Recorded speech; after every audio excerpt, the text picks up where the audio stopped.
Ladies and gentlemen, boys and girls, welcome to the Rooftop Sunset series of this app. As always, it's Dave Neal with Tasha Corney and returning guest LoMariee. Welcome. Hey. We're so happy to have you back. I'm so happy to be back. Can you believe it's been over 2 years? I can't. It's wild, right? Can't. It bothers me, actually. I know. Well, what happened in all that time? I mean, I feel like we just blinked. Well, first and of now all, here we are, 2 years older.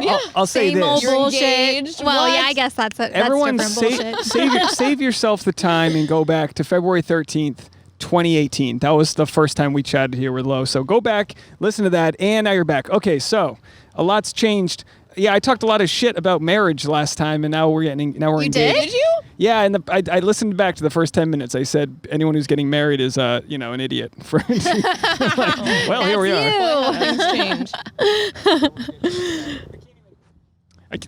These are rooftop problems. I can't see the mixer here because of the sun. No, it's good. We're going. We need to be sponsored by like a new sun lotion, maybe. You know, I was thinking, I feel like Eddie Bauer or one of those was looking for influencers recently. Maybe we should send them a DM to collab with the podcast and they can get us set up with some like rooftop gear. Yeah, just right? full blown rooftop sunset hour. Nice. Now, Lo, you're okay. Here's my analogy. You're like the McRib. You go away for a year, then you come back and everyone's excited because they haven't seen you in a bit. It's crazy. It's wild. What's your story? You just disappear off the internet? Literally, I hate admitting this, especially publicly, but every single time it's a relationship.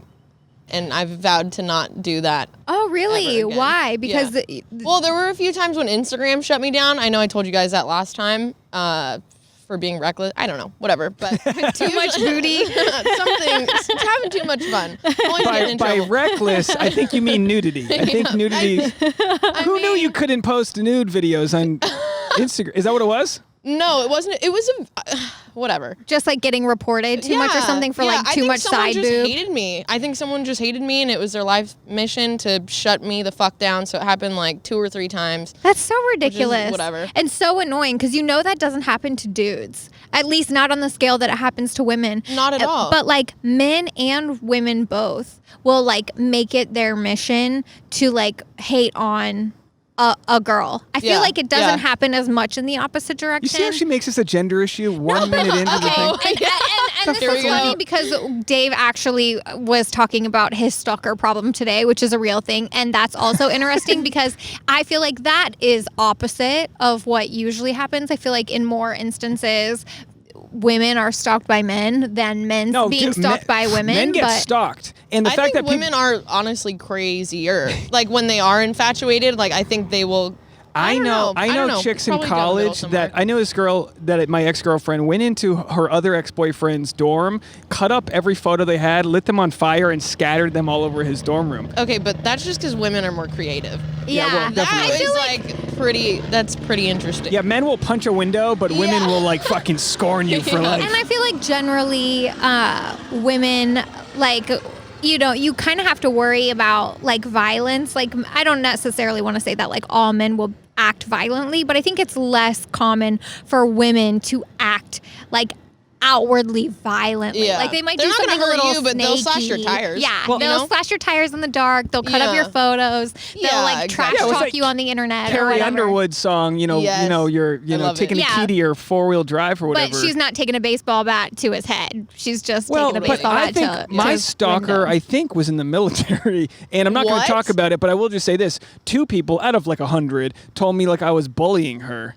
for like talking about my experience. That's a Patreon only God bless episode. her. I'm talking about it on Patreon tomorrow, so that's right. I'm going to monetize the fact that I have a stalker. Yeah. So go to patreon.com/thisApp if anyone wants to hear about it. But it's too fresh. It's still ongoing. I have to do some Googling and see if she's got any. If she's got any. She's from high school. Yeah. God damn. But as soon as I talk. Women do And not he's give up. old now. Like that was a long time ago. We're talking like 17 What did years. you do to this girl? Here's the thing. Did you guys ever date? Nope. Here's the thing. Whoa. I was a nice person to her. That's the problem. See? Yeah, it happens. I feel like we talked about that last time too. Like, you just can't be friendly. Yeah. Some people will take it next level. People will run with it. All right, and you'll be like, have a nice day too. And they're like, we're married? Like, what the fuck? So we talked about this last time we were with you, and I want to go right back into it because so enough about me, but with you, like you've got you get back online, and then do your fan base. You've got the most loyal fan base everyone per capita. tells me that, and I fucking love to hear it. Because I already know, but like I love hearing it. They're like, Captain's back. They've got names for you. They're begging me to come out with merch. Literally, all my DMs are like, I will buy that shit right now. Where can I? And I'm like, yes, well, girl, I don't know make some merch. Start. So what? I'll help you. That sounds so fun. So fun. So how long were you off Instagram and the internet in general? This last time was 10 whole months. Everything. Like Instagram, Snapchat, Facebook. I was completely isolated. See, I can barely get Tasha off it for dinner. So this 10 months. That's not true. 10 months is impressive. That's were you missing things? You say it's because of an ex. Is it because you needed to purge? Was your identity consumed by it? Okay, listen. I'm still nervous about how much I might share on this podcast right now. We saw your Instagram story. Is there anything I should censor? No, you. Unless you want to, it's totally fine. You can always text us afterwards. I always when we have guests all the time that say, "Hey, can you bleep out that thing?" Oh, yeah, I get it. Okay, well, feel free. Post whatever you want. So it was mostly the relationship, but actually this time last year, I think it was end of July, I went camping with my family, and I took acid with my cousins. As you do. 100%. Who doesn't when they go camping with family? Wait, like your family, like your mom and dad? No. My cousin. Okay. Aren't cousins the best? They're, you get to talk. I'm leaving to go on this same trip on Sunday. You get to talk ready. shit. You can talk shit about the same creepy uncles. Yes. The same. Exactly. Your cousins are always like the first people to give you a fake ID. Oh, because like you look similar enough. I learned how to jerk off from a cousin. Oh my God. And there's about 50 guys that are nodding. There's 50 guys nodding their heads right now. Yeah, that's right. Older cousins like, hey, this is what you got to do. Hey, we didn't have the internet. You had cousins. That's all you did. I'm not saying a cousin jerk. 100%. I'm not saying. First of all, let me clarify. I'm not saying I got jerked off by a cousin. I'm just saying someone. You jerked him off. Okay. I'm just saying, as a guy, you start hitting your dick. You don't know what it does. You feel crazy. Women you can just hump something. It's a specific thing that makes sense. But in the moment, you go, I feel good. I don't know what to do, and then you need someone. You just need someone to be like. Dave told me that he used to rub deodorant on his wiener. No, once. Why was that? Once because it was the Oh. tingly kind. It was the Old Spice original. The original going Old down Spice. with fucking icy hot. Jesus No, but Christ. that's not the embarrassing part. The embarrassing part was I didn't have cable, so it was to Elaine from Seinfeld. She was cute. She was cute back in the day. It's not about me. It's about you. So, so I'm sorry. Cousins dropping acid. Oh yes, yeah. Okay. So that was actually what made me get off social media. I mean, it was majority my relationship because we had broken up before I left on the trip, but then I took acid and the idea of my phone was so unsettling and like people just constantly being updated by my life. I was like, I'm going to take a break. I didn't plan on being off it for 10 whole months, but it was super healthy and I don't regret it. What That's part awesome. of dropping acid made you feel that? Like what was the breakthrough that you had? I really don't know. I think I was just so fucking happy and so in the moment that it was like, I don't know. I just felt like that moment was for me and that the rest of my moments should be for me and not for everyone else. And clearly I don't feel the same. I'm back, but. No, it's okay to be back. It's good. I mean, it's like a rebirth. You come back. Yeah. Like I said, it's the McRib, baby. Yeah. Everyone's lined up for the McRib. They love you. It's like in society, we're so overexposed to people that we give away everything for free. I've had this with Facebook where it's like, I'm done posting like super opinionated statuses. Oh yeah. I'll put that shit on YouTube where I can actually make a penny off of your ad revenue. We're just giving away who we are, and it actually I wanted to talk about this because I didn't know I'd jump into this so soon, but things like OnlyFans are a way for people to actually monetize their sexuality in a way that's like puts you in control. You know what I mean? So like I know you had mentioned on your social media that you've got dudes being like, hey, I'm lined up. Everyone was like, I will throw you off. But someone said, I will pay you to ruin my life. I am so on board with that. Let me tell you, I've been doing it for free for so long. You got about 50 dudes listening right now, just pausing it, ready to just download. Oh, you got wine for us? Oh my God. Thank you. Thank you. Thank you. What kind of wine is that? We got Pinot You're the delivered best. here. All right, take a seat. It's joining. Barrett. Thank you Barrett, so right? much. Barrett just from the apartment near us just donated us wine. Amazing. Thank you. This is what the pandemic's all about. Oh, you're the best. My Oh my gosh, thank you so much. He's a bartender, Wait, so he what's knows your, his stuff. Number? You don't give him his number away to the air. You're gonna. He didn't. Nobody heard it on the mic. This is the good part about our Sunset series here is that we're on the roof and we're getting wine donated to us. Wow, that's Amazing. so nice. This is part of your problem here. You're just attracting I'm wine. telling you. We bring Lo on. We're 8 minutes into the episode and she got a bottle of wine given to her. She's getting bottle service. But this is actually something I was gonna say before you started talking about OnlyFans. So I'm just gonna interject and we can come back to that.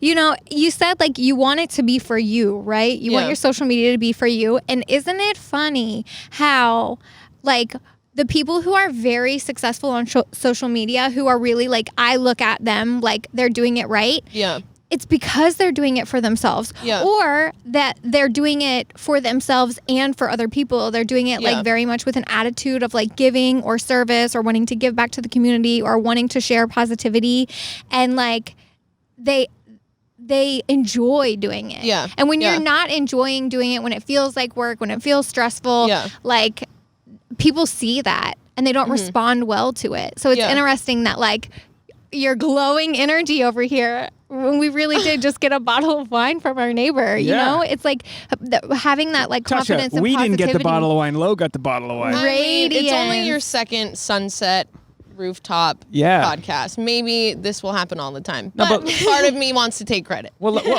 please do. Of course. I'm kidding. Lo, let me ask you this, because as a guy, I've never had the quandary, is that the right term? I've never had the debate over whether or not I can do an OnlyFans. Like the women just aren't lined up to see these, 35-year-old legs. It isn't. I mean, your stalker could fund your whole life. Well, she might. She's She'd throw listening. all her money. So, Oh, shit. No, I'm sure she is. Yeah, she's definitely listening. Look, please leave me alone. I don't want to get a restraining order on you, Danielle. Please leave Did me you alone. just say Dropped her that person's name. real name? Well, she needs to know it's her.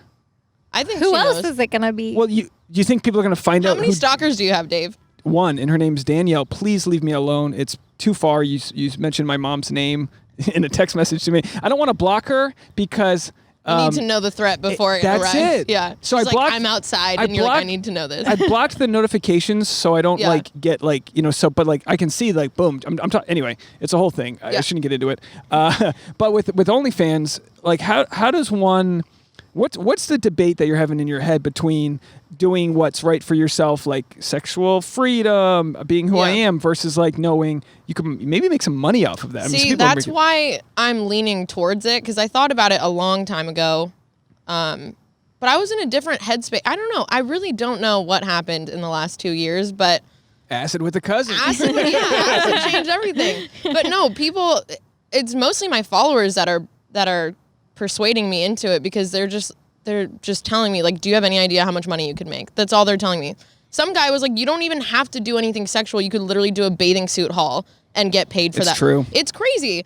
As long as you let them know, like, look, this tier isn't nudity, but this is what I'll be doing. It'll be more fun. It'll be this and that. Yeah, absolutely. It's almost like and they just want, for whatever reason in the world, they just want to support me. Like the other day I posted on my story, like I said I never want to go back to work, so you should wipe out my whole closet because I have Poshmark. And some random guy bought like $80 worth of shit. Random, like women stuff. He told me today, he was like, I'm donating everything but the sweatshirt. Like, I just wanted to support you. And it's like, that's so nice. I don't get it. I don't know what I've done. I got a Poshmark. We took all these fucking photos. I have not sold one item. No, I'll help you. Oh my God, I will literally take over your account. I love it. I mean, you saw when you walked in, because I have a bunch of stuff hanging up right by the door. That was all the stuff that I listed on Poshmark. Oh my God. It's just like, wow, it's a lot of we got work. a business model here. Lo puts on Tasha's clothes. There you go. Then you get a percentage of it, and you got to sell it under the Lo name. There you go. And then maybe a foot photo or two. Who knows? I mean, to be honest, I probably wouldn't have like dove so hard into Poshmark if I had social media at the time, but it was like the beginning of quarantine and I went crazy. Like just trying to clean everything out. It gives you a list of like how to become an ambassador or whatever, and literally I like every day you have to share a million times. It's a whole process, but well, you're probably like Tasha, where you get just a lot of random shit sent to you. I mean, like not anymore. When I had a PO box, I always got packages. Now I mean, should probably get another. Well, PO it's box. people's full-time job to just send, and it doesn't sound like a hassle to some. Oh, you got a lot of shit sent to you, but it's like when somebody sends you a box of clothes, you got to take photos in it because they're not just giving you clothes. There's always a transaction to be had. You know what I mean? Yeah. But that's so cool that you've got a business of dudes just being nice to you because clearly in that instance they're not getting much out of it other than that like idea that they're helping somebody Well, out. I'm sure there's some weirdos that are like, oh yes, like I want that bra or whatever. Well, that's like in Japan. Which is fine. Take it. I'm selling it for like $200. It's a $5 bra. I mean, it's not like it's panties, right? Yeah. But you had one guy. I mean, I mean, honestly, that seems like an okay thing. Sell panties. Here's what I love though. Hold on, Tasha. We'll throw my boxers in with your panties. Some guy will just be like mid jerk, and then he finds out that there's just some. I mean, some people like dirty socks. Lo, could you give me so interesting. Could you get me a drink? Of Can you course. just whatever you see, just one of these. I'm drinking Bud Light seltzers. They're not a sponsor, but just throw it. I like to catch a drink as part of the experience. So just chuck it over here. Give me a good. No. I'm a shortstop. Come on, give it a good one. There. Sorry. This is a strawberry. Thank you. And Tasha, did you want one? Not yet. Tasha, I'm thinking we're about gonna it. get Tasha to have her first drink in a while. She's been on medication for Lyme disease, but her doctor gave her permission to have an alcohol between certain treatments, right? So we don't need to get into the whole nitty gritty, but there is a window in which you can have a drink that won't hurt you. Yeah, I take this one medication that I'm taking for the treatment of Lyme disease. I used to take it every other week, but it's like it reacts horribly with alcohol. So like I'm not supposed to drink anyway since I'm on all these antibiotics and other drugs, but yeah, I was taking it every like 4 days, so there wasn't a good opportunity to drink at all, but she just switched my medicine schedule. So now I could potentially have a drink today, and I am considering it. And I want to just, as a PSA to our listeners, if you can't keep up with the lefts and rights that we're taking on this episode, pop an Adderall, have a Bud Light seltzer, and like gear down. We're going for it. Cheers to the captain. I'm going to keep on steering. We're going whitewater rafting here. So yeah, you basically have just stumbled upon some market of loyal people, but that's who a testament want to support you. What I love, I'm sorry, but like what I want to finish. I love that. Part of it is you not only interact with them, but then you'll share. That's the only reason. You'll share like you're talking about selling your bra, and then some guy's talking about like using it as a melon launcher or something. Water balloon launcher. I died. Wait, they make me laugh so hard. I'm telling you, and that's another. I mean, it's not entirely off subject, but that's another thing that like right now my page is private. I like being in control of who can follow me, especially because of the crazy exes. But I got a stalker who can follow you. Oh, I bet she will. Oh my God, Danielle, I bet she will. go follow LoMariee. She's gonna kill me. LoMariee. I lived such a good life until now. Well, I'll see you soon, Danielle. Past that energy. But yeah, that's something I've been debating too because I don't know. Anyways, my followers are very loyal, and I usually joke like, "Oh, should I let them in?" Like I posted a picture of all like the requests. I was like, "Should I let them in, or are we still like an exclusive family?" And everyone was like, "No fucking way! Like they weren't here for you before. They can't be here now. Like whatever." I really feel like they feel like we are a family, and that is because I interact with them so much. But one photographer was like, "Yeah, once you like reach a certain amount of followers, once you get more exposure and everything, it's not going to be."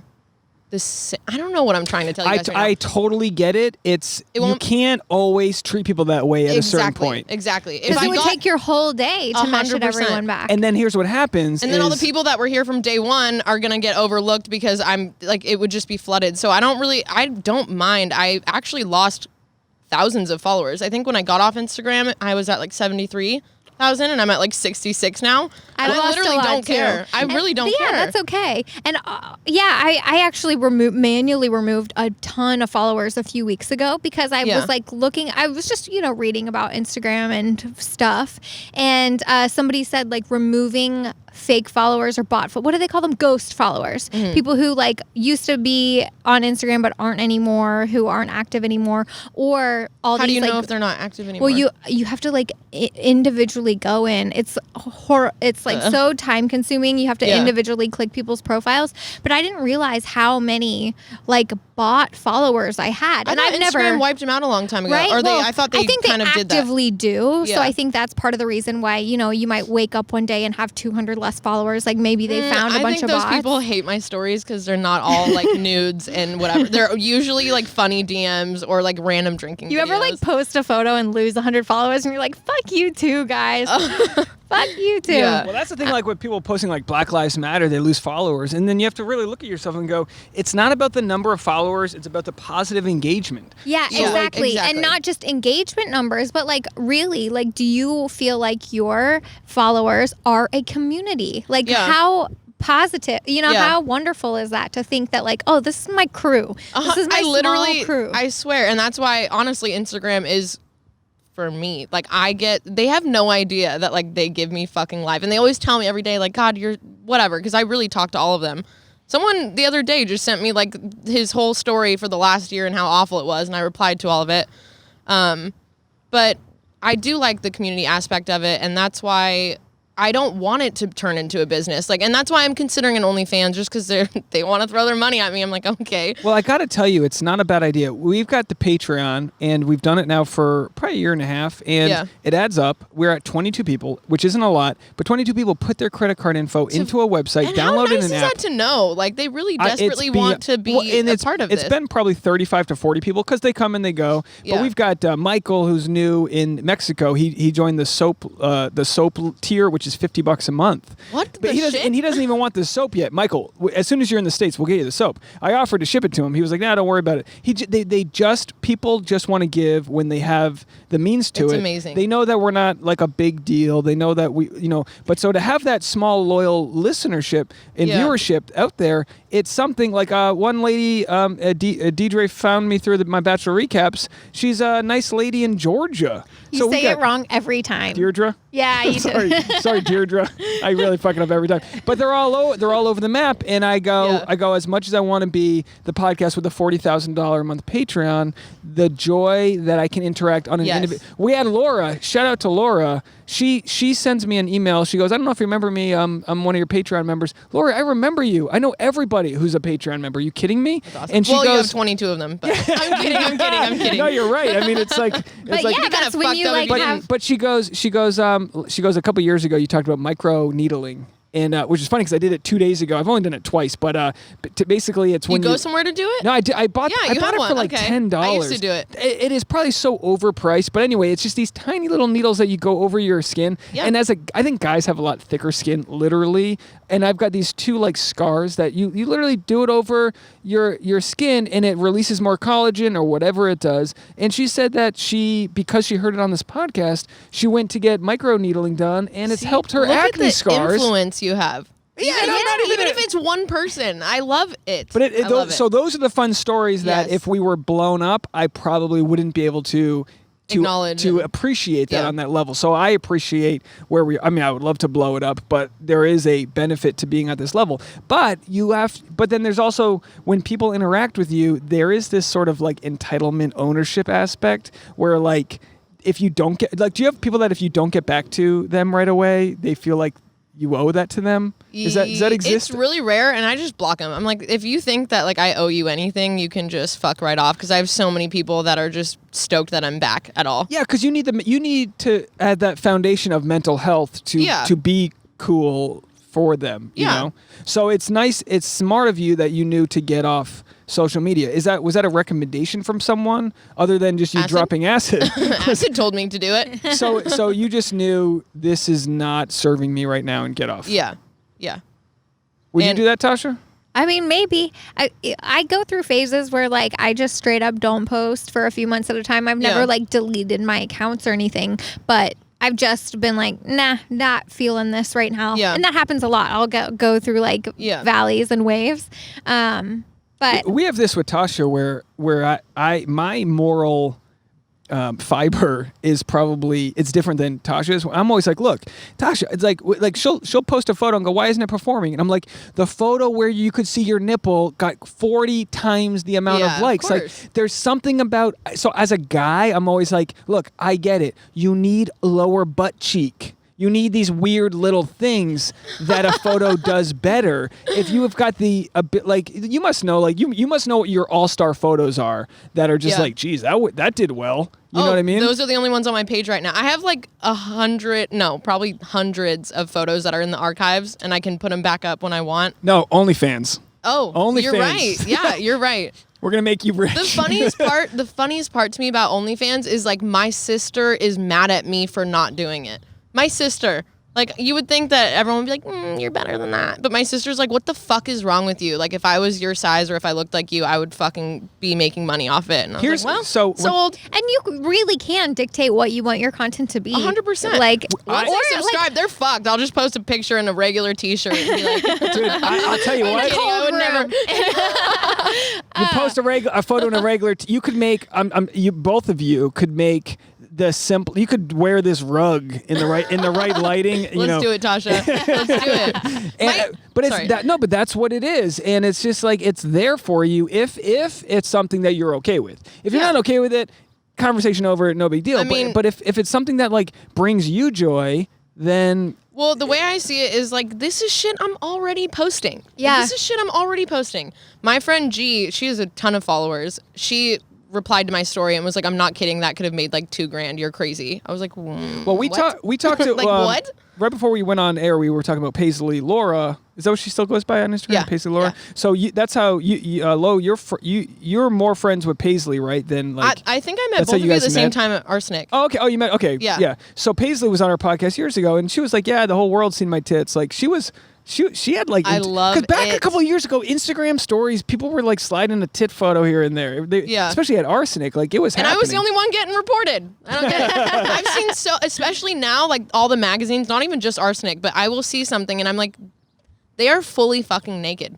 There's whole ass right there. But and I got in trouble. But you know what? The bigger accounts, they let it slide. They only Well, I really again think someone was just targeting me. I think someone hated me back then. I don't know. Well, we've had guests, comics, models. We've had all sorts of guests, and usually when we have a guest on, if they've got a subreddit or other means of community groups, I'll post their content over there. Like Dre, right? What's her last name? Dre Bradford. So Dre Diary, Bradford. She's got a loyal following as well. Sort of similar to yours, where every time she posts an Instagram photo, Reddit's hey, new photo from Dre. But it's the same with you. Are you on Reddit at all? Do you see? Oh, I don't even want to talk about that. It makes me so mad. Because someone else has one of me, and that's great and all, but the whole reason my page is private is because I like to control who can see it, and then all my shit gets posted there, and it's okay, my ex used to Google me all the time. We would fight all the time, and it's because he would see. Well, that's without someone's permission, it's not good to have stuff on Reddit, obviously. Yeah. But I think that's the other problem though with Patreon or OnlyFans is that someone joins, That's how I feel. screenshots all your stuff, and then puts it out there for free. But my thing that's is not supportive of you. I peruse the Reddits. I'm out there. When someone posts something when someone shares a photo on Reddit or something from an OnlyFans, I'm trying to think. There's a few Arsenic girls that do that, and it usually will get taken down quickly. But it is a big promotional tool. Guys will see that. They'll go follow. This is the thing with dudes. I mean, all right. If you have your tits on Reddit.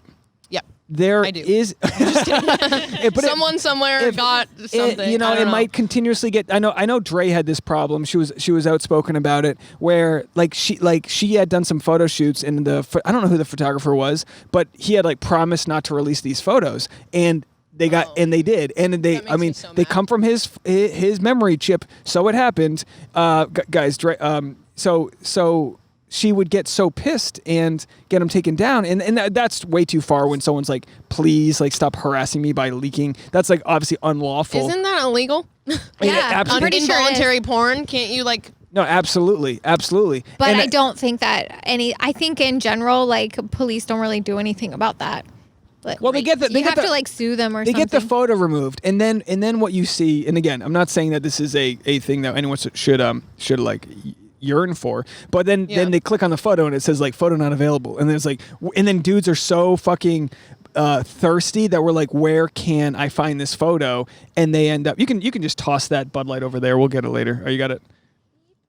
Got him. LoMarie's got the you fully exhausted. I forgot my holster, my drink holster. You fully exhausted the Tommy Bahama chair right there. I'm keeping it. This is great. So there's obviously like moral issues with people sharing your stuff, but that's kind of.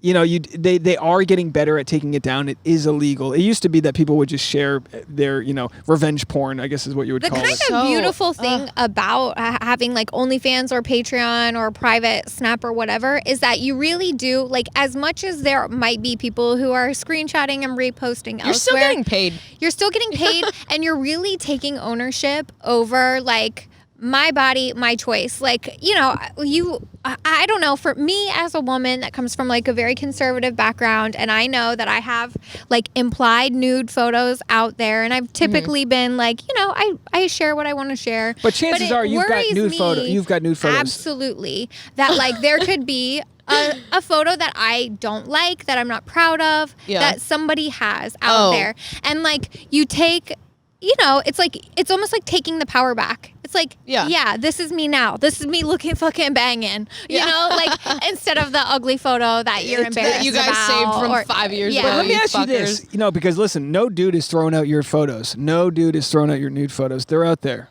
I'm not trying to freak you out, but if you have a photographer, he's got his like on a hard drive backed up somewhere. And again, I know that you don't necessarily always have the power at hand as the subject, as the model, but can't you show up with your own memory card and be like, here you go, bro, use my memory card. I'll give you the ones that I want you to edit. That's just not how it works. But why I not? like that idea, though. Isn't that a great I really idea? like that idea, because then you really are in control. You're like, this is the one you can have. Can you imagine being like, hey, Brad? All the ones of me changing into new wardrobe, get rid of. And then they go, I'm just testing the lighting. But you're jerking off to that tonight. That's what you're doing. I just see it. I see it because I understand. That's why whenever like someone hits on Tasha, or she'll get like a weird, request for a job, which is less since we've been engaged. But I'll be like, I see what this person's doing. There's a guy that's like been friends with us who like broke up with his wife or whatever that you're friends with. I'm like, I know this dude's game. I see it a mile away. Yeah. Women have intuition. You have your own intuition. I've got mine. I know when a dude's trying to get it in. Well, because you know how they think. Yeah, I'm there. I understand. And we've had guests on. Well, like, but it's good. It's when we talk about body positivity and nude photos and taking back your own power. We've had Raquel Pomplin, who's a friend of ours, who's the first Mexican American Playboy Playmate of the Year. Dope. And she's like, fuck it. Look, it's my body. She came from a Christian family, this and that. I love it. So, and like your family, even if they're not into it at first, and I think this was kind of the case for her, like they got on board. Like they see that something like, I find this empowering. So like people get on board. And I just, you always think of like the Miss Americas. I remember back in the day, I don't know, I haven't paid attention. I don't even know if these pageants are still around. But like I remember back in the day, it would be, you'd watch the ceremony on TV, so-and-so would get crowned Miss America, and by the next fucking morning on the morning shows, somebody saying, oh, leaked photos, oh, lingerie shoot, blah, blah, blah. And it was all this shame. Well, your friend Olivia Jordan. Did she have a situation like that? Yeah, she had a topless. Well, she was in a movie topless, and that became a big deal. It's like she was in a fucking movie topless. Yeah. What puritanical world do we live in? Yeah. Where tits are a problem? Like breastfeed in the fucking Starbucks. But do it. Just what are we doing? But what I'm getting at is that it's sad that this is the world we live in, where like I know that I have a personal sort of like not really a fear, but like a hang up. About like getting too successful, because like once there are too many eyes on you, then there's people ready to tear you down. It's like as soon as you get a little bit of success, there's people out there who are ready to leak your photos, who are ready to embarrass you, who are ready to shame you for something you did a long time ago. We're ready to bring up old tweets when you were like 15. Well, listen, I should have known better, but like I'm trying to grow as a person. I found something this week that of my own. No, because we don't. I don't have to deal with fucking. If someone's found my balls that I sent to somebody, like, good luck. Danielle has them. Zoom in, Danielle. They're there. Fucking marching bands, 2002. Here we are. But I said a racial slur to somebody on their Facebook wall. Oh boy. Jew. Yeah, I did it, and that's crazy that I just found that. Like calling somebody a Jew. In a mean way? I literally say that all the time. Not in a mean way at all. But like when I was called anti-Semitic in college, and I had to learn. This is what's crazy, because I feel like I'm a smart person, but I had to learn that was a slur. Yeah. Which sounds insane, but I grew up in Rhode Island, and we just had Irish Catholic people and then friends that made fun of Jews. That was it. So, like, it sounds crazy, but there are people that when you timestamp someone's history, they've evolved, they've learned. All it took was me going to college 20 miles away with half a New York population at my school to realize that all my best friends were Jewish, and that wasn't, you know what I mean? It wasn't even, the word wasn't associated to anything. Yeah. So for me to just randomly stumble upon that when I was like looking through a friendship, I was like, you're like, oh damn. Oh geez, I would have never in a million years thought I would have said that. But I'm not going to get canceled over it because. I don't want to be controversial, but people are just way too sensitive at this point. I think it's getting out of control. And I love the Jews. My best friends were the Jews when I lived in LA, and I always called them the Jews. And then recently on my story, it ended up being like Arabic or something, but someone wrote me something in a foreign language, and I was like, I need a Jew to translate. And some guy was like, unfollow. I was like, okay, bye bye. One guy. You're like, what? What? But you're the point I think we're talking about here is context, and also did we learn, like, are the times changing? Yeah. And that's something that I've developed this whole plan I've talked about on the podcast about how, like, when somebody commits a foul, give them a chance to apologize. Yeah. Give them a chance to learn. I was able to learn. Back then, it wasn't like back then when it. Anyways. No. I totally understand. You don't have to even. You didn't say it. No, it wasn't hate we speech. talk about this all the time, Tasha. We talk about how Tasha, in Kentucky, her school is the rebels. So, like, we talk about how, like, with the Confederate issues, there is no shortage of issues. No matter where you look, there's somebody who said something or wrote something that turned out to be not, classy or not. Up to the times, and we have to struggle through this history where we're literally incriminating ourselves through things that we've said on the internet. We're the first generation to do it. It's just what it is. But I think by openly talking about it and going, oh, geez, what an idiot I was to think that, like, that was a normal thing to say, and I wasn't corrected. It was just, and it really was a friend of mine that I was like this. But then again, it wasn't. You used to be you to comment on someone's Facebook wall. It didn't feel like a public conversation.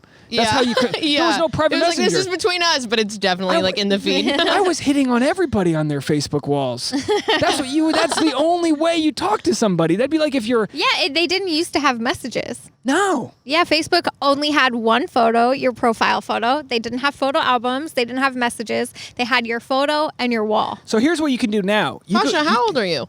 33. Oh, she's going to make me bleep that out. That's for sure. Shit. Sorry. She's doing all right. I don't remember that Facebook. But I got on Facebook literally the year I graduated high school was the year that they opened it up to all colleges, not just like the Ivy League schools. Yeah. So as soon as I graduated, I remember like getting my like school email and like my roommate assigned. Yeah, you had to log in with your school email address. Way to make us feel ancient. I literally had no idea. I thought you were like my age, maybe 2 years older than me. How old are you? My knees 25. hurt now. Yeah, what the baby. fuck? Going for 27. Dropping acid. I swear to God. No, you should just, you should tell everyone your real age because it's great. I think that's a good thing too. But who cares? Yeah, everyone thinks I'm like cradle robbing because Tasha's fake age is like 17. I'm like, nah, she's an old bitch. She goes to bed at 9.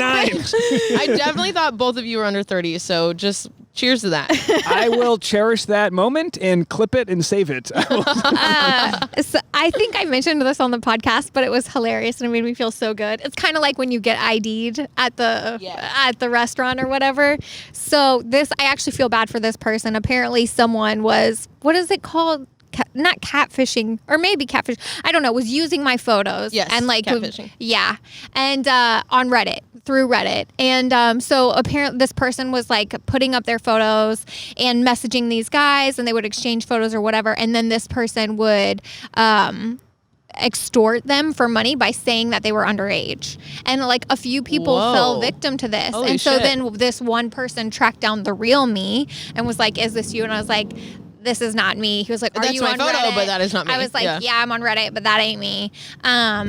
And yeah, I mean, I felt bad for this dude, but it was funny because he sent me a bunch of screenshots of stuff. And like one person commented, like, she's not under 18, she's at least 25. I was like, fuck you, like, but thank you. 25. Got it. Got it. She's at least 27. I'll take it. 25. You're not wrong.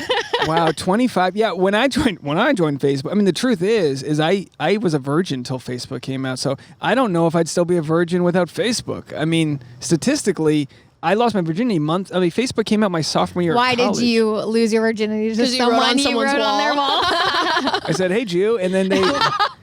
Hey, Jew. These are jokes, folks. And yeah, no, I mean, Facebook, it was originally like Ivy League, and then they like slowly opened it to people. So I was in Rhode Island. I'm like a stone's throw from Cambridge, and then it slowly became a thing. But yeah, you didn't even I get. literally only know this from the movie. Yeah. Like, It's- I was not around for this shit. I was on MySpace. I auditioned for that movie to play like annoying frat boy, and No, you didn't. and I lost. You And I was swear? like, yeah, I auditioned for that. Yeah, Man, you would have been But perfect you know what? for My- annoying frat boy. I was like, if How I did didn't they get pass this it role, up? I'm not meant to do it. My buddy Mike Bash got cast in the role, and then this is what happens in Hollywood, folks. And then they in the screening like a year and a half later, they just reshot it. So you know how much money goes into shooting a scene? It's got to Yeah. be like $500,000 per scene. I mean, especially with that director, not Singer. What was his name? Whatever that director was, he was the one notorious for doing like 50 takes every scene. Just insane amounts of money. And anyway, they just decided, we'll reshoot it because like they wanted to get a better actor. You know, it wasn't that my buddy didn't do well, but yeah, I got the audition and I didn't make it. So here I am on the roof, folks. And that's how old I am. Is that I was there when Facebook started and I auditioned for it. But yeah, so yeah, it's a 25-year-old. When do you even sign up for Facebook? hate it. When does that start? I want to say it was freshman year of high school. And that was definitely with photo albums and like messages. I was super late to the game. So how does social media fit into like you're first starting to date? You know what I mean? Are you straight to the internet? Like are dudes hitting on you straight online? Or because I ask because I wonder, we at least had to learn how to like go up to a girl and ask her to dance. Did that even exist when you were growing up? I'm so old. In high school? Yeah. I think at the time it was like, no, I don't know. Like would a guy go up to you and just like say, "Hey, nice to meet you. My name's Jim." No. So that's just And dead. you probably always had a phone, right? I did, but the first like 7 months of high school, my mother took it because I smoked weed. So She caught you smoking weed with your cousins. These fucking literally, cousins. it's always my family's fault. I was the youngest of the older crowd, and they just always included me. So I was like, here we go. Like when I was Blacked in out high at school, 15. not everyone had a phone. Not Yeah. everyone had a phone. Like you might have a phone or maybe one of your friends. Like, but I remember like getting like left after school, like my grandma or somebody was supposed to pick me up and forgot, and you couldn't like call them. everyone had gone home, and you're just like waiting around hoping that you see someone who has a phone, That's so right? fucked up. Like that's a weird thing that like younger kids don't know. Like they've always had phones, and not just like a Nokia phone that had Snake on it, but like a smartphone Yeah. with I access feel to the bad internet. for the younger generations though, like to not have grown up that way. Like Yeah, I remember you're having a right. home phone and all that, and like I think we talked about it last time. Like you had to call someone and like leave a voicemail if you wanted to like hear from them. You had to call their house phone, and you Yeah. had to leave a message knowing that their hoping parents hoping that their parents didn't answer. 'cause Let me you tell you know. something. I got gray hairs just thinking about calling up, knowing I dated this girl, Katie, and her dad was tough on me. Her dad was tough. How old were you? I was a senior. She was a sophomore in high school. Okay. So like I had to call from the home phone, 847. You know what I mean? I had to go old school. I know the whole, home phone number. I had to call and I had to pray that she answered, but I had to be ready that she wasn't. That was the key. You didn't just have to pray, you had to be prepared. So I'd be like, "Hello, Mr. Johnson." I won't say his real name, but I remember it. And I remember I took her to a dance and he was like, "You'll have her home at what time?" And I was like, "You tell me." You're the boss. I feel like that's if we have kids, I want those boys to grow up a little and have to go through me. I'm not talking about like toxic dad syndrome where I'm going to be shining up my gun, but there is something to be said about like a little bit of respect. 100%. I wonder if they go through that now, or if it's just like, well, No, they'll they just probably text just- each other. They talk to each other I was gonna directly. say they'll They don't- probably just DM her a dick pic. Unfortunately, it's like, especially by the time, I by the jerked time your off. kids are grown up. I jerked off to you on TikTok, so I think we're dating now. It's a different world. It's yeah. so but sad. that's something that I think as parents you have to just negotiate how you're going to handle it and what sort of life lessons you'll leave your kids. I mean, I don't know. Yeah. You know what I mean? Like, I don't know. Like, but anyway, so back to you with Hello.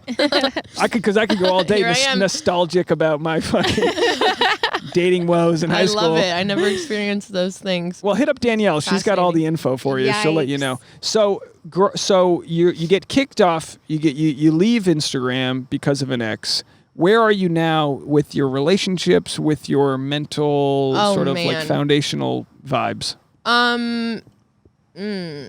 I won't get into my current love life because I feel like it could cause some problems for me. But there should be a part 2 to this. I'll be back in like a few weeks when I have figured that out. Okay. By the way, I'm sure you rehearsed on the drive over. Don't mention my current love life. I was like, there's one thing I can't do, and it's overshare. Hey, totally fair. No worries there. Yeah, but I hope it's going in the right direction and all that. Yeah. But let's get the audience up to speed. Everyone wants to know about Captain Low here. I know, it's crazy. What was the motivation to get back on Instagram? Oh man, I shouldn't even go back into that either. Anyways, I left my last relationship in January, and I moved back. I moved out of his place and back into my mom's, and like, it's just been smooth sailing. I was telling someone the other day when I was camping up in Tahoe that like I literally can't remember the last time I made a bad decision. Like, I can't, and I don't mean bad as in like, oh, I shouldn't have gotten that drunk. I mean like every choice I've made, every trip I've taken, every friend I've made, like everything has just been so well. I'm almost wondering like when it's waiting for the other shoe to drop. Yeah, I'm like, I don't get it. Like, I've just been so happy, and I'm actually stoked to say that out loud. Dude, everything's just been great. That's amazing. And like keep soaking all of that up because the other shoe doesn't have to drop. You know what I mean? Like you're allowed to just have like a positive and happy life that's on the right path where you make decisions that you feel proud of, 100%. That you feel good about. I feel like the universe just keeps rewarding me, and I'm like, okay, like what have I done? I feel like if you don't kind of hit these stumbling blocks early on, you're just avoiding the growth that you'll probably have to deal with later on. 100%. Like we got engaged just eight months ago. I mean, it's flown by, this pandemic, just totally curb stomped any plans to move forward. But we totally cock-blocked your wedding. Tasha's in her early 30s. I'm in my mid 30s, and he's 45. Yeah. We've grown a lot, so there's a higher chance that we've just figured a lot of stupid shit out. Like do you want to jump into your first drink? Send it. Yeah. Yeah, send Tasha a drink. Cheers to the captain. Yeah, this is And would you mind to hand? No, I don't. Would you mind to hand me a water too? Because I'll probably like half it. Oh boy, here we go. She's gonna That's a water. Yeah. You want this one? Sure. Yeah, then I'll take a beer too. I'm just gonna go real light on it. Well, they're not beers. They're Bud Light seltzers. Oh, what? Yeah. You thought we were drinking beers? Yeah, I thought it was like I don't know. No, this is everything I'm grabbing is not what you wanted. These are gluten-free. I'll take it. I'll take my third. I mean, do you care what flavor? No, I don't. You swear? Yeah, thanks. I don't want you to have something you don't like. Thank you. This sounds delicious. No, I totally thought it was. By the way, these are so overpriced. I mean, they're making a fortune off of these. This water with probably vodka in it. Like these are like the redneck. What would you call it? White Claws.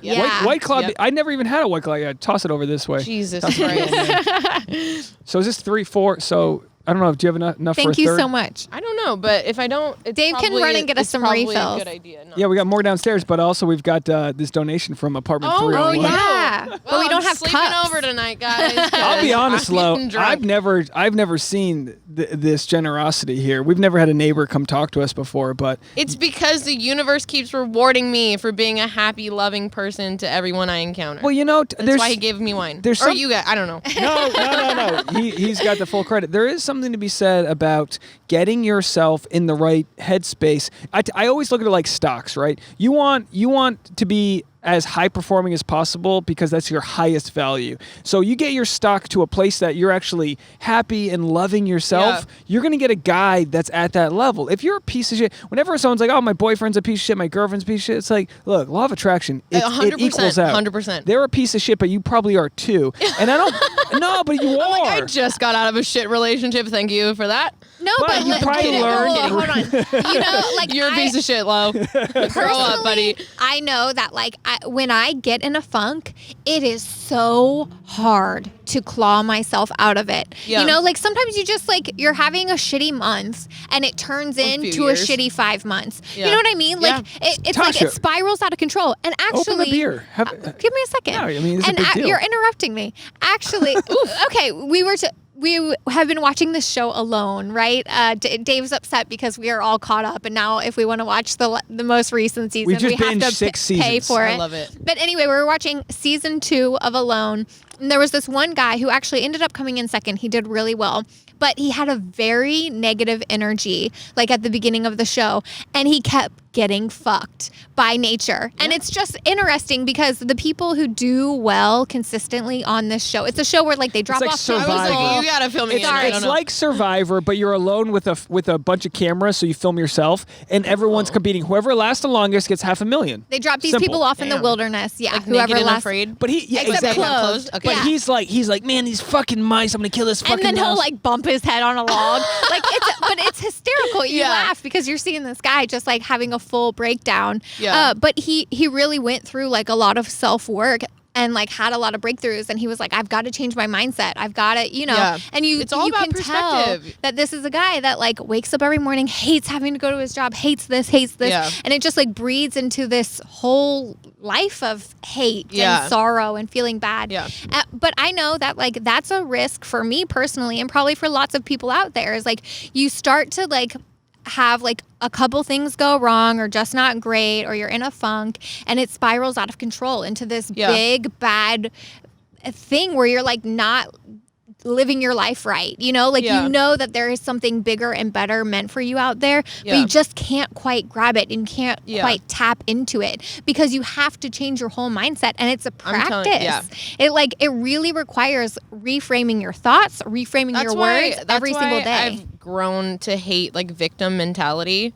Because it's like, yeah, if that's how you feel, if life just, you've been dealt shitty cards and blah, blah, blah, like it is always going to be that way. You probably won't even notice when the good shit happens because you're so focused on the bad. That's so right. You can be a victim without playing the victim. Yeah. So you can literally bad things happen to good people all the fucking time. I'm not and you can have a bad thing happen to you and look at it in a glass half full kind of way. 100%. You know, it's your choice whether you look at it as a glass half empty or a glass half full, if you are a pessimist or an optimist. And you're going to keep attracting that. If you're a pessimist, you're going to keep attracting But now, Lo, we've got, I mean, I didn't know you were only 25. I mean, you've got... Only. Well, no, I mean, let's be real Life here. is over. I've got a fucking decade. And I got people listening that are just punching their radios or whatever the device they're listening on radio. Their radios. They're ham radios. Hey, partner. Wow, you really dove back into Yeah, your, real your youth. breaker 19. Yeah, we're up on the top roof of Hollywood Boulevard. I'm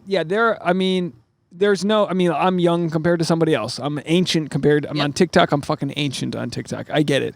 But when I go back to 25, I was barely off and running in New York as a single dude, kind of running around, trying to like figure things out. And it's almost so like much to learn. You're still. given like a certain amount of bullshit to burn off in life. I'm not saying you're not going to have a breakup. I'm not saying we're not going to break up. You just don't know. You just got to go through it going, we're going to do the best we can. Yeah. You know, One day at a time. Yeah, one day. I mean, my stalker thinks that Tasha's evil because she has green eyes and an extra vertebrae. Maybe she does. I guess I got to go get an x-ray. I don't know. She's got scoliosis. We don't know what's going on there. I'm trying to question her. I was so nervous to tell Tasha that my stalker is like back in action. Yeah, no, it's like never at least ended. once. No, it never ends. But the fact that she like knows Tasha's name and all that, and Does she know where you live?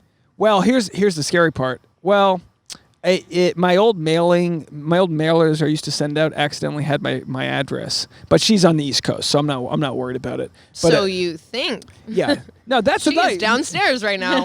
I mean, honestly, like when people like become a celebrity, I think the first thing they do is just like throw out their phone. I would love to be famous and just take my phone and be like, "Psych, it's out."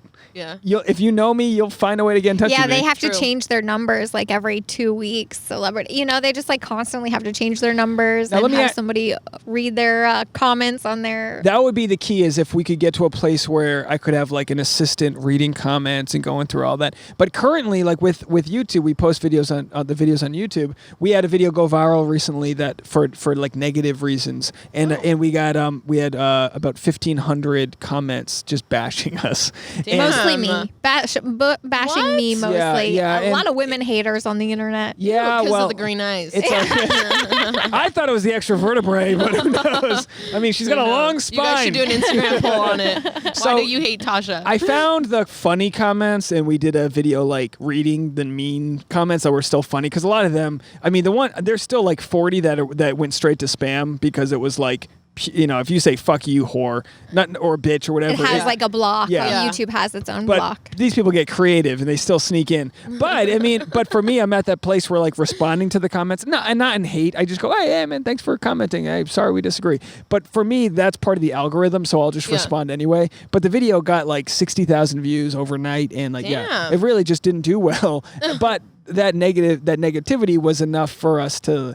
I still gain a couple to watch it now. Well, we gained a couple hundred subscribers out of all of it. So even though we lost, you know, you burn bridges, but then you create fans, and that's what part of life is that you realize not everyone's going to share the same opinion, but as long as you stay true to what you actually feel, if you stand by what you felt, then like those people shouldn't be. Yeah, you don't have to worry about like, did I say the wrong thing? That's not important. Yeah. Say your truth. Just be honest, and then like the right people will find you. People will agree and people will disagree, and they need to move on with their lives. Now, have you had any like, I know you've mentioned that you had a couple unfollows, but like have you taken any personal feelings to people that didn't support you for certain reasons? Or I don't want to sound like so confident, but I'm generally very unbothered by the people that don't support me or that even voice it. And it's been, I honestly can't remember the last time I got a DM that was like hateful.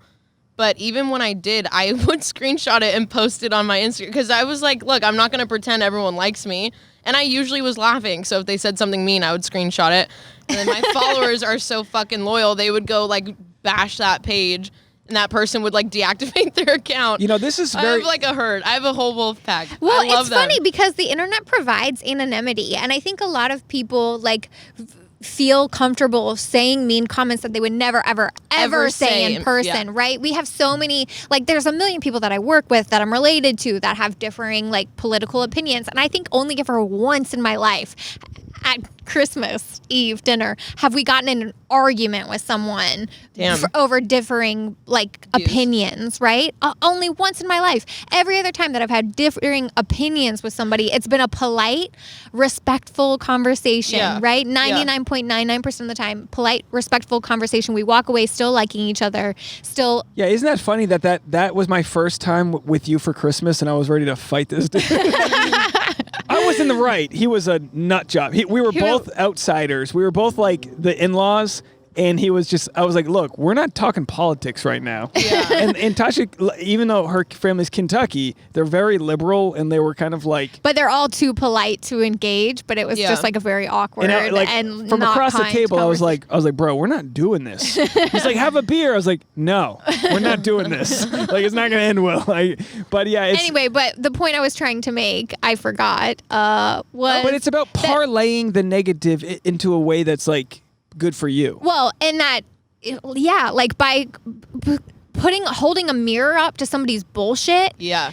It changes the game. Like that. Oh, you want to harass me in my DMs? Yeah. Let's show everyone how you are. I literally blast their name. That's why people, for whatever reason, people find them so entertaining, because people used to tell me to make a YouTube video about like all my DMs because they're just hilarious. Yeah. A lot of guys who want to be your sugar daddy, a lot of people who want feet pics, and a lot of people who don't like you for a reason that you don't really understand. Well, that's where the power comes from. It doesn't bother me though. The power comes from like not being exposed. So as soon as you start exposing bullshit, like even us just reading the mean comments, we got a lot of people that were like, "Hey, it took a lot of balls for you guys to do that. Like, good for you for reading." Yeah, like respect. I like to acknowledge everything I receive. Yeah. whether it's positive or negative. I'm just like, it happened, And it helps I disagree, so fuck you. Yeah, it helps Bye. you to not take it so personally and not Yeah. really absorb it either, because you're like, is everybody else seeing what I'm seeing? Yeah, Is this person a little bit off exactly, the rocker? Okay, exactly. then I don't have to feel bad when You know, I'm going to yeah. bed tonight. Before last week, we did 3 months straight of just Tasha and I podcasting, which Yeah. is good, except we got nothing else to talk about. So Yeah. it's been so nice last week to have Julian on, and of course to have you on, that we were finally like getting to communicate with other humans. The so outside desperate. world. It sounds so desperate, but like I don't. You live up. Do you live with your parents, or you live up there with your parents in the Yeah, same area? yeah. Man, like it's times like these where I just wish we were closer to humanity. But Right. it's a weird situation we'll never have again. So it's kind of been fun to experience just this sort of like getting to know weird parts of ourselves that like Yeah. we've just haven't had anything else to do. Yeah. So but anyway, that has nothing to do with my next question. But because we haven't actually talked to humans, I've got so many questions. Oh, I'm here. You're a good person for me to ask this question to, because I think there's this idea that, well, I'll start here. Consent, everyone needs to give consent. That's important. But the idea that a guy asks a female if it's time to have sex was so foreign to me as an actual thing a guy would ask. Is this something that guys are even asking? Has the conversation changed where guys are like getting verbal? Because it used to be like you would just like no, like, hey, should we get a condom? Should we do this? Like whatever. Yeah. Like I would have to. Well, I was in a relationship for like a year and a half, so I haven't really dabbled with all that lately. I don't know how. I only ask because we've been together for so long that like literally. We're so far removed from the dating scene. We have no idea how I know, it and works it's- anymore. I understand it sounds cringeworthy for me to ask, but I really am ancient when it comes to the way people have evolved and being like, you need like you didn't get a written contract back in the day. You'd be like, hey, are we Yeah. cool? Should we go for this? Tasha, it's never once does a guy go, are we? You just go, hey, it's all right. It's always like this vague, like, yeah, we're in the moment, and then usually the girl's like, yeah, idiot, get a fucking condom. Like usually it's kind of like this, like, Yeah. you're like as a guy, you're expected to pick up on the signals. You should be able to read the room, I would think. But that's the problem, I guess, though, is that obviously there's going to be a percentage of guys that don't. But I didn't know, if that was something that I'll let you know in a few months since I'm freshly single. Yeah. Well, have you noticed, because what's crazy is we talked on February 13th, 2018, and I can't believe, I was just listening to a piece of the conversation that we were talking about the Me Too movement, so I can't believe that it's been on for over 2 years now. Yeah. Like, I can't believe that it's been this ongoing conversation that we've had on the podcast, but we've talked to our guests about. Yeah. But have you noticed a change in people making sure that things are, good, everyone's okay, or is this... I would have to start dating to let you know. I don't know. I've been with someone for like a year and a half, so I can't even remember actually how that started. So How did you guys meet? Are you okay talking about that part? yeah. Well, unfortunately, my best friend's cousin was his best friend. So I've actually known him for like so many years. And I think it was just one Halloween party, and then from that moment on, I dabbled with him for 2 years. Aren't and then Halloween parties the best place to meet? Oh my What god! what were you dressed as? I was a boy. I was my ex-boyfriend, the one before him. Literally, I shouldn't even say this, but I was a drug dealer. I was a drug dealer boy in his full getup with like all his fucking attire. It was great.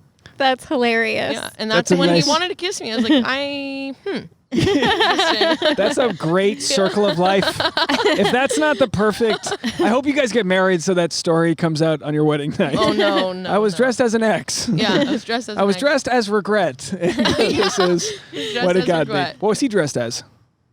I can't even remember. If you It's can't meet so- somebody on Halloween, I mean, it's the slam dunk of pickup lines. Yeah. I mean, you just Everybody's looking to get laid on Halloween. 100%. Right? There's two things: Halloween, and also if you have a tattoo. If you have a tattoo, and somebody wants to go up to you, they can just start talking. You know what I mean? We were talking about this where like I was seeing this girl who, this is years ago, obviously, and she had a drum tightener, a drum key, which is used to tighten drums, and that's what you would use. You would always keep it on you to try tighten your drums. She didn't play the drums, so it annoyed the shit out of me. And she had like, do you know what is? She had boobs. It would fit right between the boobs, and every other dude would be ask her about her drum key, and I'm like, you're just looking at her tits, man. Like I understand, you know what I mean? Yeah. But she never played the drums. But I was thinking, what a great for her. That was a great like pickup line thing to have. Yeah, like an opener. It's almost like an okay, like that lots of guys comment on this. So like, okay,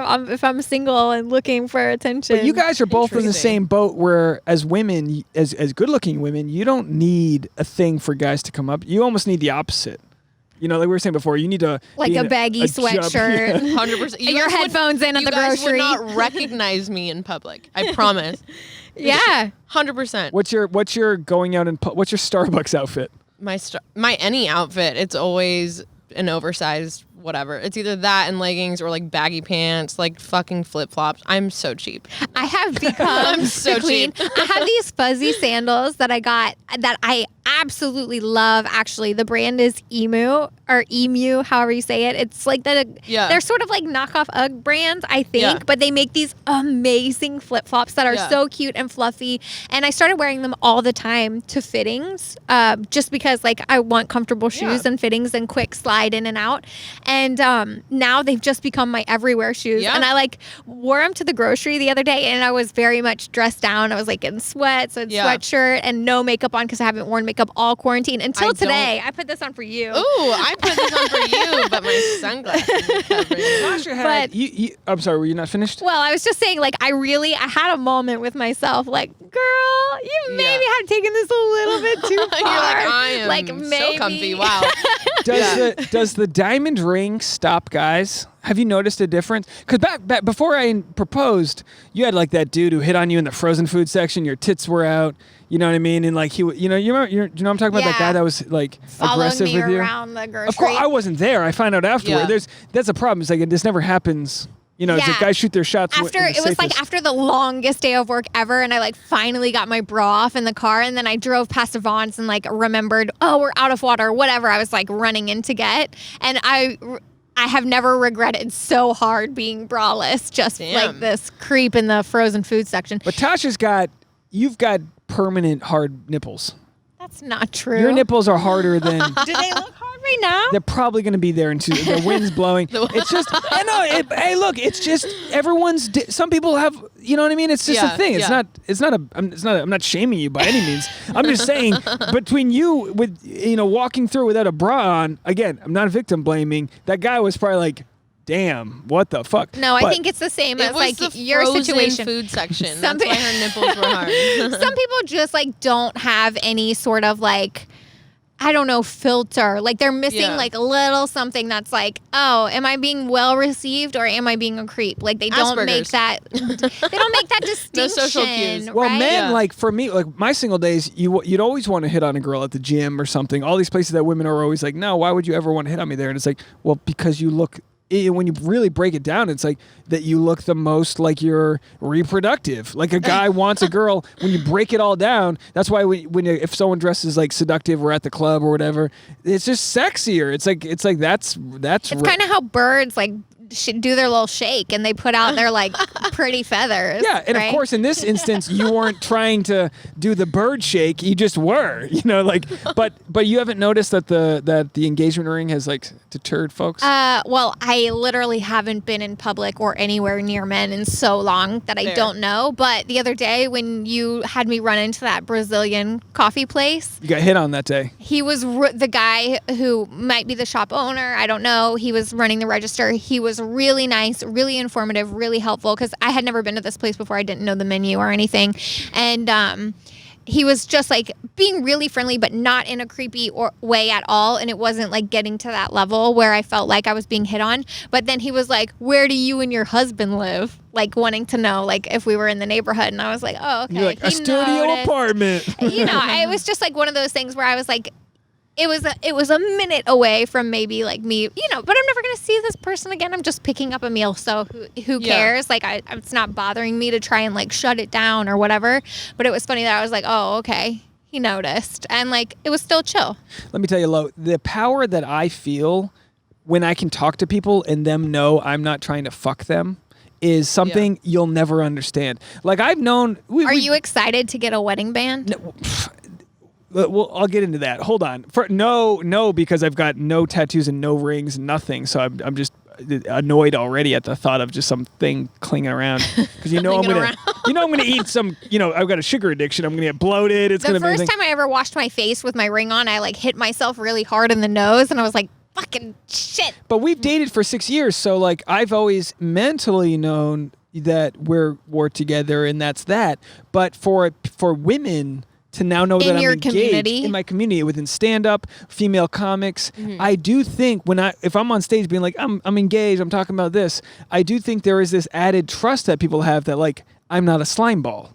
Yeah. Whereas you're not gonna like be hitting on them after the show or sliding into their DMs and they're not into it. And that is a cool feeling because it's just like, I'm not trying to fuck you. I'm talking to you as a human. And it might not, I don't know if you can, I honestly don't know if you guys can relate because men are nonstop. Imagine being a dude who's a nonstop hunter and then an elk walks up. And after 30 years of trying to kill that elk, he's like, hey, nice antlers. Do elks have antlers? I don't even know, but it's like, oh, nice. And the elk's like, oh, cool. And you're not trying to kill me. I think we absolutely can relate, but on the other end, like it's so nice to know that, to feel secure around a man that you don't know that well.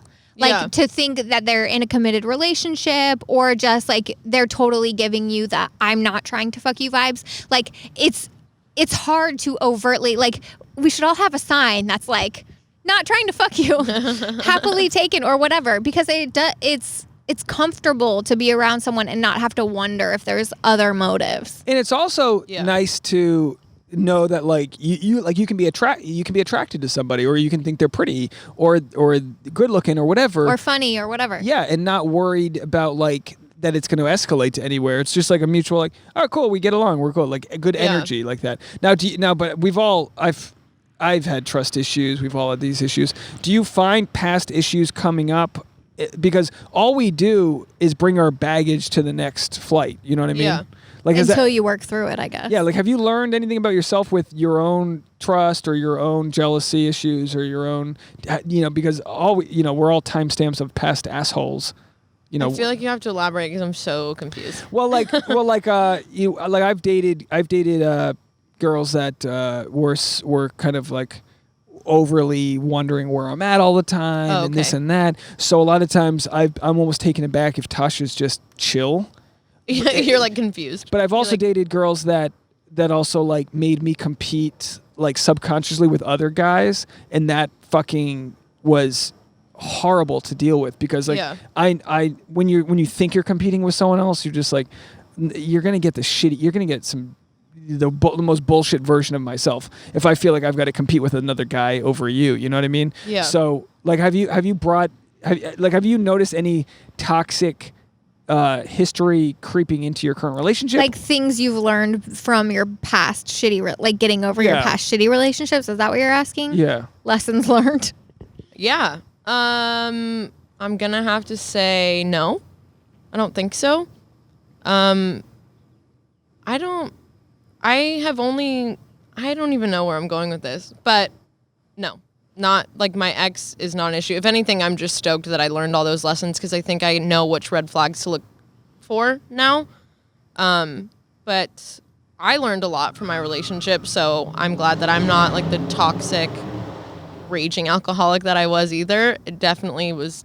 We were both involved with the reason why it didn't work out. I think. It's kind of like the chicken or the egg, what came first, but sometimes you put yourself into a shit situation. Yeah. Now, by the way, I have to tell for the audio listeners, both of you with the sun going down look amazing right now. Oh yeah, we got good light. Jump onto the YouTube. We're at golden hour, baby. we're on the final stretches here. You both got the sunglasses going. The sun's going down. Lo looks like you look like a Corona commercial. You just You got the no hands on the microphone. She's ready to go. Get sponsored. Well, I ask this because and again, I bring shit. It's nice to learn from your past, but there's also like a PTSD that comes with that sometimes. So like, it's good when you find it's almost shocking when you find somebody that's not jealous, that's not like how definitely. For men, it's hard enough for us to deal with women. It's another thing when like we know they're either posting photos that they're going to get hit on in their DMs. Yeah. And I guess for men, it's almost a good thing because you have to just come to this resolution within yourself that you're going to be okay and confident. I know we talked about this actually last podcast about being confident dating a model or dating an influencer. Yeah. It's just part of the game, I think, is learning. I think it takes a very special breed to be able to, I don't know, be with someone like us. That sounds so cocky. I'm sorry.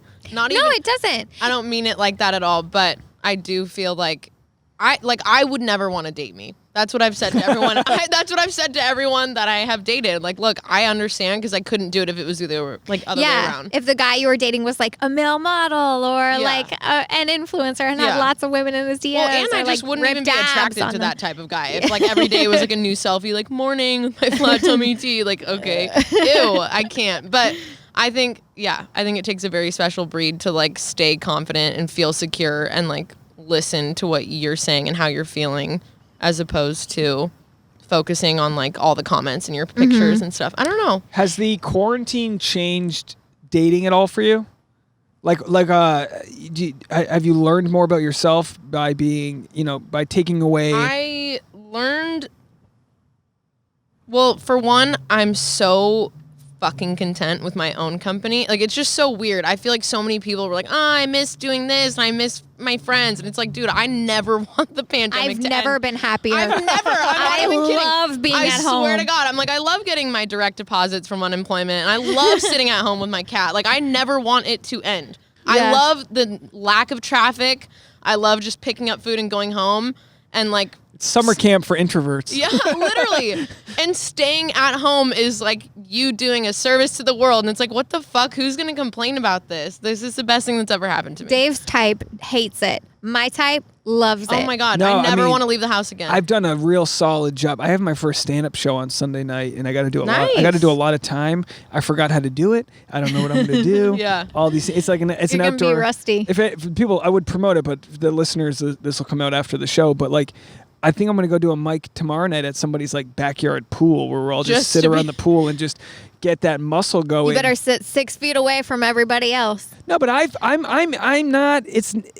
Everyone's different. Like, I'm not just an extrovert. I like to be at a Starbucks, not talking to people, but looking at them. I like to. Yesterday or 2 days ago, I drove down Melrose. Just looking at people I like to do, and I just don't like being stuck in like this quicksand. We live in obviously a tiny apartment.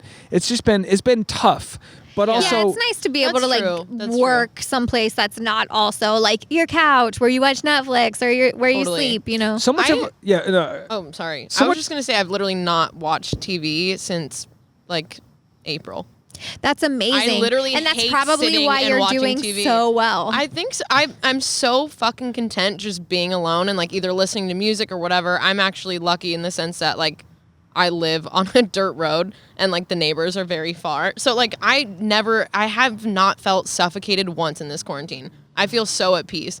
And I'm sure maybe if I was living in LA and like in my apartment, I'd probably get tired of it. But you need to have host a festival or something. Oh, fuck yeah. A dirt road festival. Yeah. We got the tent. We're going to show up. We'll be there. I keep dreaming. I mean, truly, this quarantine has really made me dream hardcore of moving to the middle of nowhere. We just have to.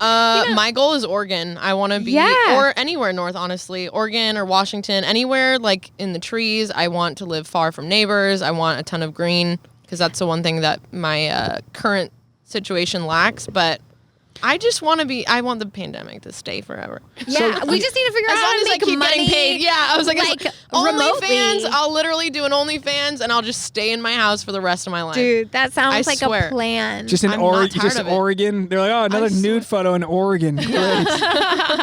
You got lots of every photo can be different because every photo is a different tree. That's Yeah, the truth. Totally. there you go. No, I mean, where do you see once the pandemic's over? Like, are you worried about bringing this Transitioning? joy? Yeah, are you worried about transitioning to the next steps? Well, my goal is to not work. So again, back to the OnlyFans. That's my dream. But even when the pandemic's over, I think I'm just going to stay home. If I can afford to, if I don't have to like physically go back to work, then I will stay home. But there's a million ways to like leverage the following and the that's loyal why community that you already have into. And I feel like that's another reason why I've loved quarantine is being stuck in one spot. Like your brain's not so scattered with like, I need to go here today or I'm going to see these people today. Like, I feel like it's made me so much more Focus. creative and like passionate about like there's so many things I can do and not leave the house. Or like if I start a merch like for my fucking Instagram or whatever, it's like I just feel like there are so many avenues I can take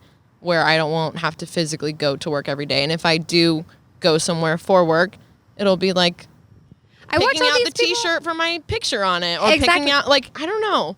I watch all these TikToks of people who just like work from home for their own like a store. They have a Etsy store or whatever. Dude, people on Poshmark are like that serious about it. There's people on Poshmark with like 300,000 followers and it's like their full-time number job. one source. And what's interesting is that there is a segment like the older generation will say you're lazy. And that's like that American kind of imprint that we've had on us. Like, you need to work nonstop for your dreams, blah, blah, blah. But then there's the new age, because we're an old millennial. You're still a millennial, right? You're a young millennial. I hope so. I think so. I don't want to be. We're in that bracket where we're built upon this like gig economy where we were kind of stripped of all of the benefits of working, and everyone was like, oh, you can be loose, you can just work from home, you can do this, you can do that. So we've kind of seen like the shitty aspects of that, but enough to see the success stories where you go, this quarantine has stopped us all from the gigs. So it's forced us to look in and go, I want that feeling of not reporting to somebody, but also forging through to my dreams. Yeah. And you can do both. It's possible. There's no need for a 40-hour work week. I'm not interested in a fucking 8 to 5 or 9 to 5, whatever it is. What's going on anymore? But at 9 to 5 becomes an 8 to 6 because I've done it. I was briefly in that world, and they expect you to. That's like not my idea of success because you're miserable. Like you're miserable. The quote that stuck with me. Unless you like live in France and you get like 7 weeks of vacation every year. I mean, but the quote that stuck with me is don't rent out your time. So how can you find a way to work for yourself? And that's kind of like, to bring it back to OnlyFans, it's kind of like the idea of where it's like if you were to create a brand that had merch, that had your because I'm sure people would follow your OnlyFans just to hear you rant about something. If you were to make something exclusive to your brand, or like Cameo. Have you heard of Cameo?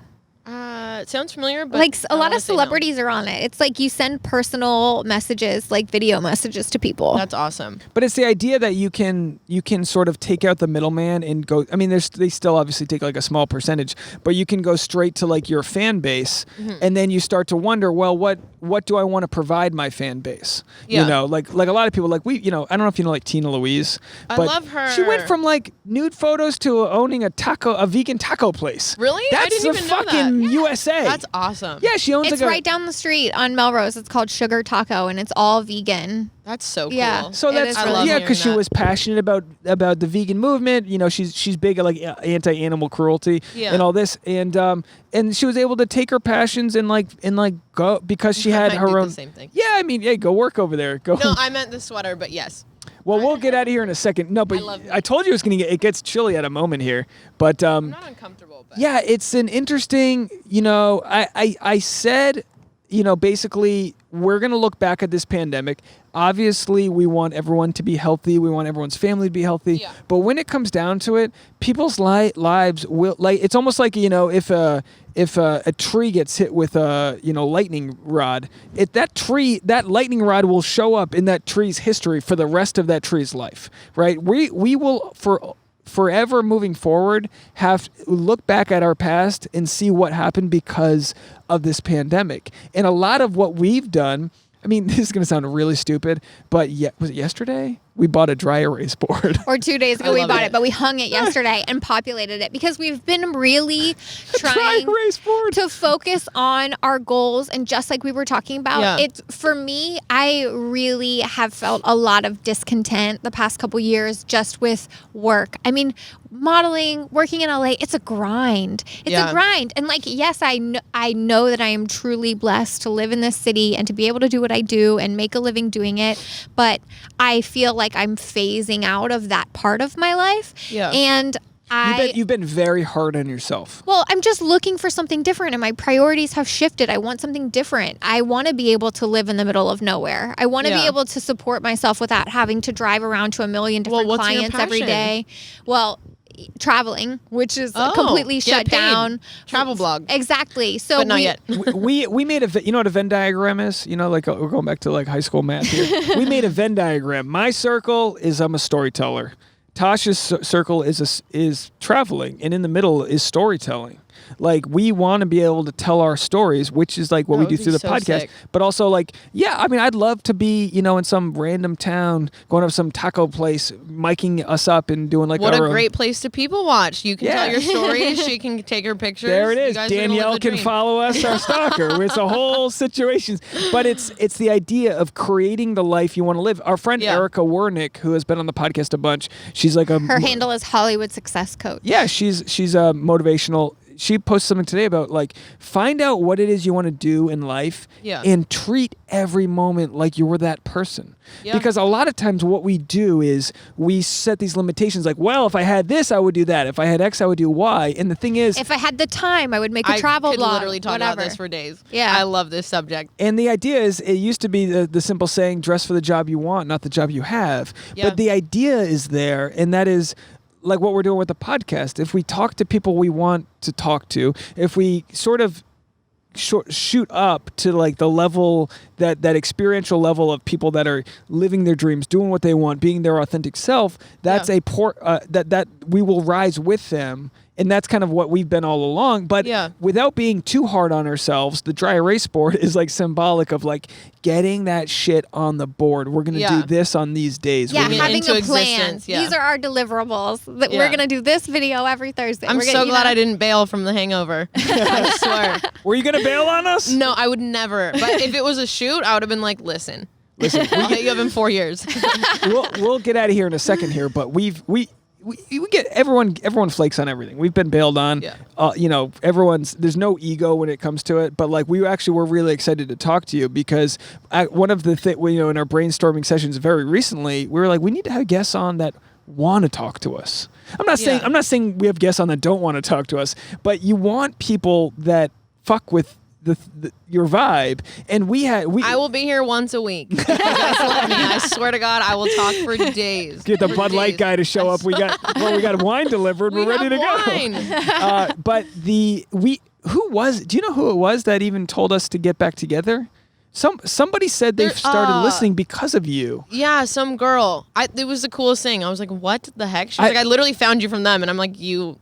I'm sorry from that clip. Like, what? Yeah, shout out to I can't remember offhand. I think it's Kate or Caitlin or something. But she was like, I'm gonna message them right now, and you're going back. And I was like, you don't even have to. I will be there. But yes. And I think you were like, hey, we need a podcast, and she was also like, you need to have Lo back. And I was like, yeah, that's exactly it. Yeah. McRib is back, baby. We got it. The season's hot. So you never know when I'll disappear from the gram again. But it's true. Get her while you can. I'm going camping this weekend. I might take acid. I might be gone. Are you with your cousins? 100%. Same trip, same year. Amazing. Yeah. Next thing you know, 2022. Lo's like, I did DMT with a second cousin.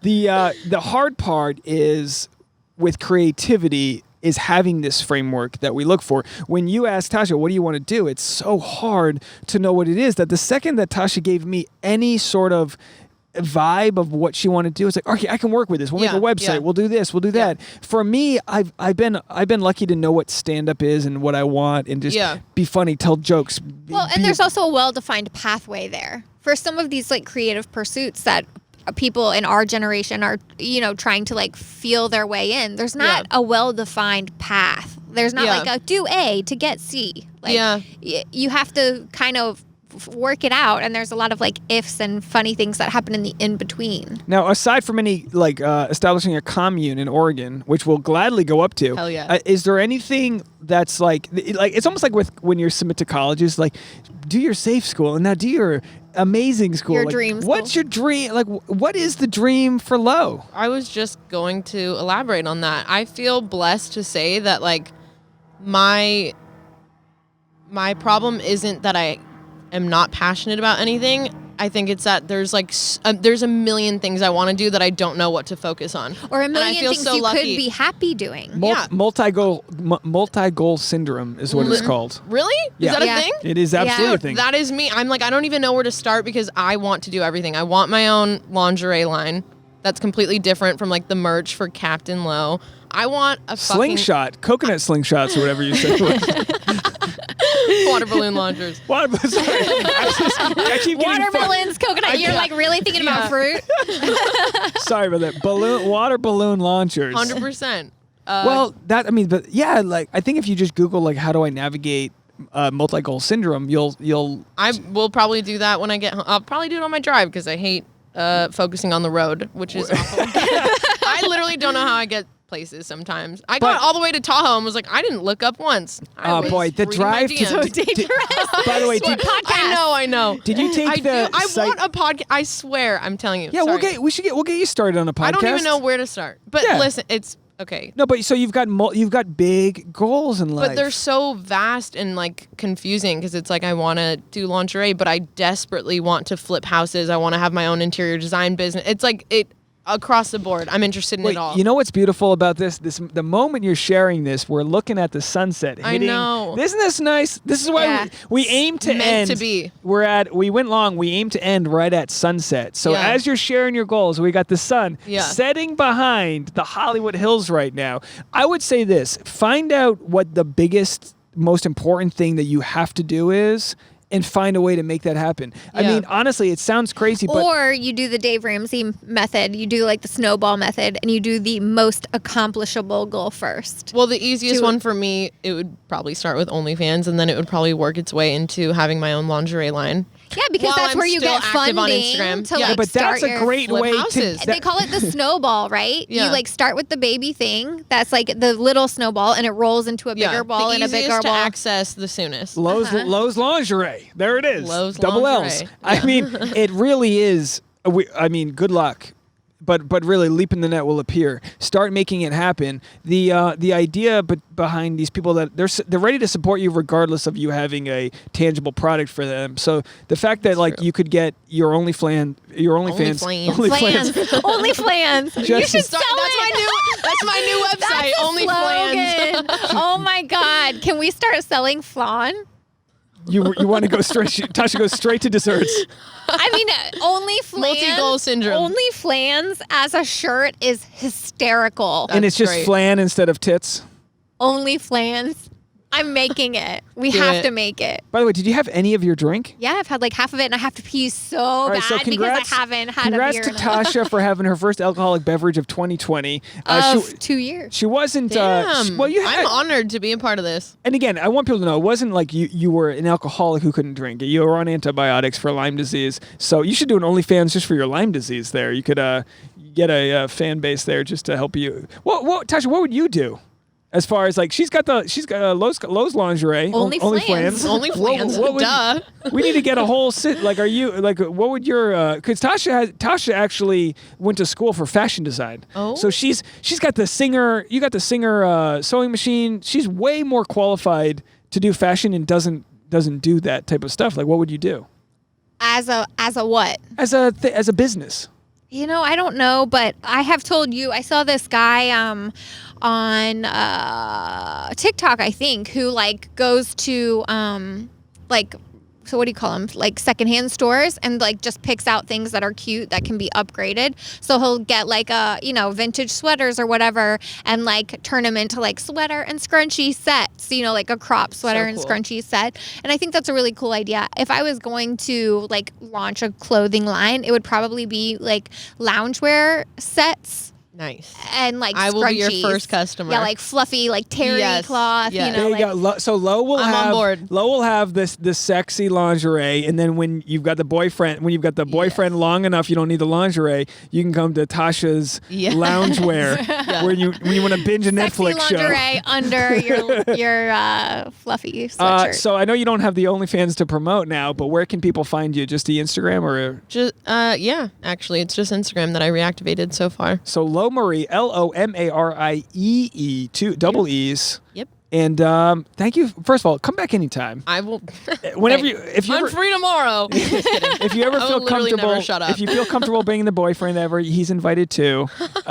We just won't let him know that you've been gifted wine from other apartment members here. And Tasha, where do you want to be found at? Your TikTok. My TikTok makes me so sad. Onlyfans.com. Yeah, I'm on Instagram at Tasha Courtney. On TikTok, Tasha_Courtney, because I forgot my account password to Tasha Courtney. So that's it. Yeah, that's that. And keep your eyes open because the new website is launching soon. But I guess when we make the official launch, I'll make the announcement here. We went back on all of our past voyages, Colombia. Canada, hiking got 2 in Canada. blog posts So we're going through all of our old voyages, redoing the videos and travel blogs, and we're using this sort of pandemic to take control of our story that we're trying to tell. And for everyone listening, I appreciate. I mean, if you made it this far, god damn, you guys are the best. I will tell you right now, I'm not going to get into the nitty-gritty of being stalked. It is a real thing that's happened. I'm going to do it on the next Patreon episode, which I'm releasing tomorrow. So if you're listening to this, the Patreon's already out. I'm going to be talking about the whole situation. It's not a big deal. I'm safe. I'm fine. But I think there's some lessons to be learned. So go to patreon.com/thisapp if you want to hear that. I can't give it away for free. It has to be behind the pay. You know what I mean? Some things are better left behind the paywall. Join my Onlyfans. I'll be there slinging dick. And thanks so much for coming by. It was so good to see you again. Before we're going to get out of here on the podcast, but I want to get, Tasha's going to roll her eyes. I want to get a drone shot of us. I have to pee so bad, so I'm going to have to pee before this happens. You can't stick around for the drone shot? I have had to pee for an hour. All right, Tasha's got to pee. Lo, thanks so much for coming. That's the episode. Bye, everybody.